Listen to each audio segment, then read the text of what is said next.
મિત્રો, ટેલિગ્રામ ચેનલમાં ઝીરો હીરોનો જે ટ્રેડ આપ્યો હતો તે જોઈ ઘણા બધા લોકોના ઇન્સ્ટાગ્રામમાં મેસેજ આવ્યા હતા કે સ્ટોપ લોસ કેટલો રાખવો, આ ટ્રેડને ક્યાં સુધી હોલ્ડ કરવો વગેરે.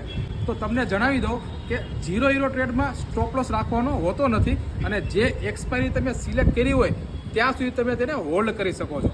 તે દરમિયાન જો તમારો ટ્રેડ ચાલી જાય તો આ ટ્રેડ તમારો હીરો બની જતો હોય છે, એટલે અહીંયાથી તમારો ટ્રેડ ડબલ પણ થઈ શકે છે. અને જો આ ટ્રેડ ના ચાલે તો તમારા પૈસા ઝીરો થઈ જતા હોય છે, જેમાં એક લોટ પર કેટલું રિસ્ક હોય તે હું સાથે લખી જ દેતો હોઉં છું. તો આવા ટ્રેડ કરવા માટે અને બાકી પોઝિશનલ ટ્રેડ માટે તમે આપણી ટેલિગ્રામ ચેનલને જોઈન કરી શકો છો, જેની લિંક સ્ટોરીમાં મેન્શન કરેલી છે. અને જે લોકોને પણ ડીમેટ એકાઉન્ટ ઓપન કરવાના છે અથવા તો ટ્રાન્સફર કરવાના છે તે મને ઇન્સ્ટાગ્રામમાં મેસેજ કરી દેજો. બાકી માર્કેટની નવી અપડેટ અને માહિતી માટે જોડાયેલા રહેજો. પેજને ફોલો કરી દેજો, રીલને શેર કરી દેજો અને લાઇક કરવાનું ભૂલતા નહીં. મળીએ કાલે કંઈક નવા કન્ટેન્ટ સાથે. ત્યાં સુધી બધાને જય શ્રી કૃષ્ણ અને જય સિયારામ.